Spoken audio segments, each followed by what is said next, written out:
It's something about the moon lately. I don't know what is up and what is going on with the moon. And I think it's a Mandela effect. There's a wristwatch now on Buzz Aldrin on this picture. And if you see the picture, everyone has seen this picture before. And it's clearly a wristwatch. And I was just like, come on, I've had enough with this moon thing. What is going on with the moon? And, Chick and I, we've had this ongoing thing about the moon lately. Not lately. I mean, it's just been an ongoing thing. And it's just bothering me, man, because it all seems to be coming to a head about this moon thing. I don't know what's happening with the moon, but it's really bizarre. We've got moonquakes. Now they're saying the moon is shrinking. There's a museum on the moon. There's urn shuttles that are just catapulting corpses, slamming them right into the moon. And it's just this ongoing strangeness with the moon. And then it all finally came to a head for me when I was watching this show here. And I think it's a perfect illustration of people who aren't as deep as we are into the Mandela effect, that I think this is a Mandela effect that no one's discovered. But the fact is that they're here. And what we know about the way the multiverse works and the way in which, multiple versions of reality interact with one another, there's no reason why we couldn't have had a Mandela effect shift. And there was different versions of ourselves, such as there's different versions of Scott Henderson.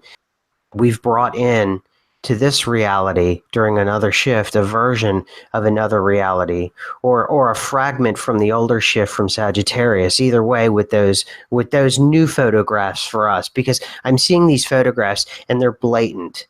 They're blatant that that the moon mission was something that was orchestrated and something that was falsified from these photographs.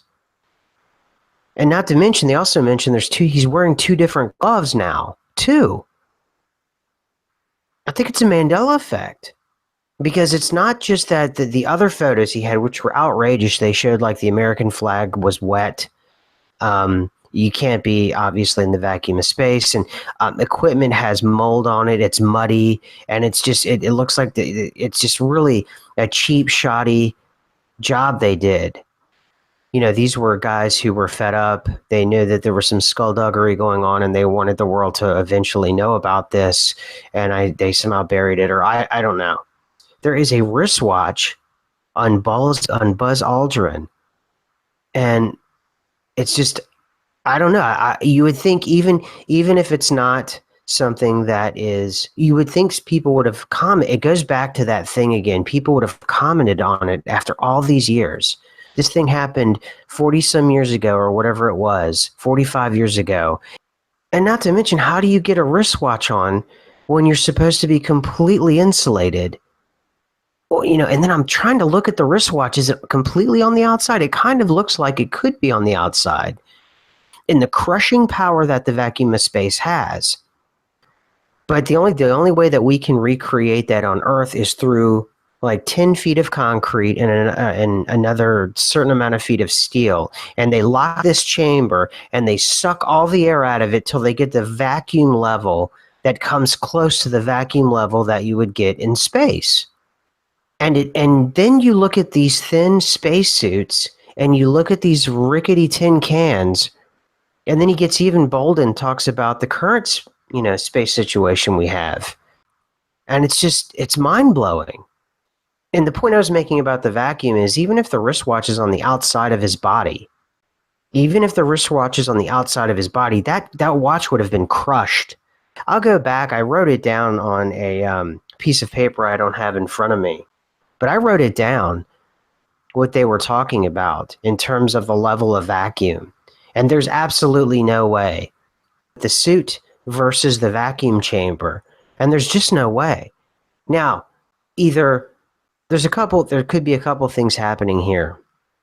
And I think all the other links that I have about the moon quakes, the moon shrinking, just the sun portals that we talked about, a couple things could be happening here. Either space is nothing like they describe it to us, or it's a fundamental and pervasive. Oh God, I don't want to even say. It's just it's all not true. So they're either misdescribing it and they're being sloppy with their facts, which I have a hard time believing, because Like photos, like or we're having Mandela effects, I suppose. And the shifts are fundamentally changing space. And I know other channels have claimed that the Mandela effect is the reason why we're having difficulty with airplanes and the way that airplanes work. One thing I am sure of is that a lot of what we understood about space and about our atmosphere, our upper atmosphere, of the moon being in Earth's atmosphere, it's just all of it seems to be changing and it seems to be accelerating. I almost feel as if the moon is sort of rattling, it's sort of rattling out of place or something. There's just something going on there. My anonymous source had said the moon's not what you think, and he wouldn't get into it, so I don't know.